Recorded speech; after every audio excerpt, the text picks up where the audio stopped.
We'll begin this hour with a report that the Department of State Services has sent a delegation to the Federal High Court to apologize for the invasion of the court as Omoyele Sowore appeared before the judge. Lead counsel to Mr. Sowore confirmed this to TVC News today.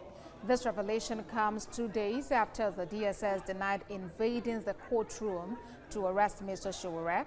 The Secret Service had said its men were stationed outside and the pandemonium in court was caused by Mr. Sowore's supporters. Mr. Falano joins us now for more on this. I think after the denial, I want to believe that the State Security Service was confronted with the actual reality and then came to the conclusion that the most honorable thing to do in the circumstance was to apologize. And I've confirmed that this afternoon, a powerful delegation of the agency of the State Security Service visited the headship of the leadership of the Federal High Court to apologize for the invasion of the court on Friday.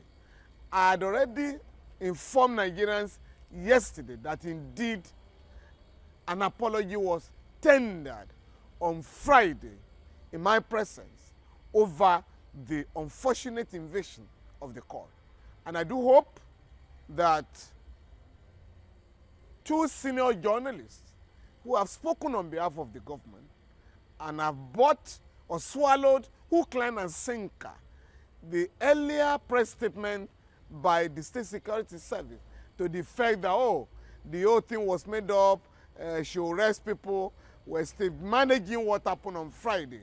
We will have to apologize to Nigerians if indeed they are made to realize that the management of the State Security Service had in fact gone to the judiciary to apologize for the invasion of the court on Friday.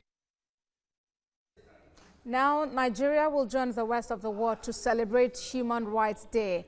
Where would you place us on the human rights violation scale or index?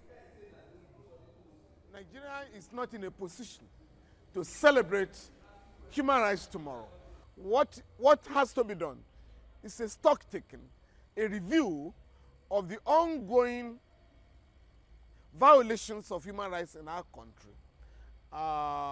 Because we are almost worse now in certain respects than when we were under military dictatorship.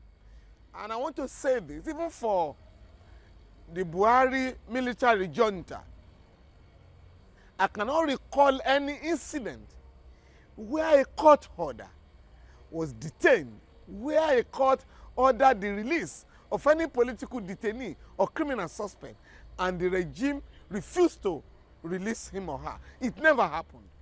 Therefore, it is a great irony that we are witnessing detentions without trial under a democratically elected government.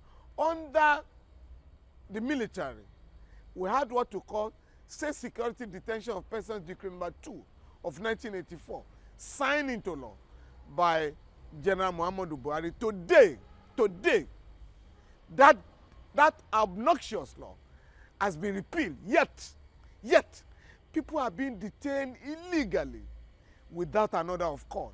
This is very sad, this is rather tragic, and we must take back our country.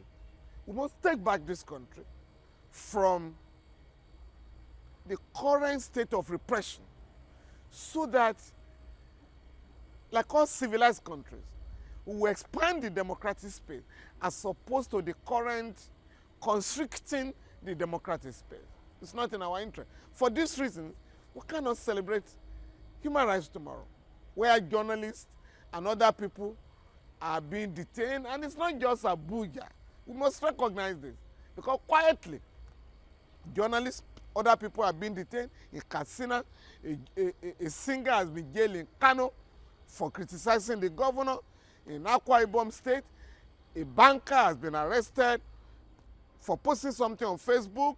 In Cross River State, a journalist is standing trial for terrorism. And treasonable felony for criticizing a governor. In Taraba State, a student has been expelled for posting something on Facebook that is critical, was critical of the governor. In Abeokuta, UNAB, University of Agriculture in Abeokuta, a student has been expelled for criticizing armed robbery within the vicinity. So you can go on and on all over the country. So we cannot have democracy. We All can't right. be celebrating. Counsel to Omoyele Sowore, Senior Advocate of Nigeria. Femi Falana, thank you for talking to us on TVC News at 10. Meanwhile,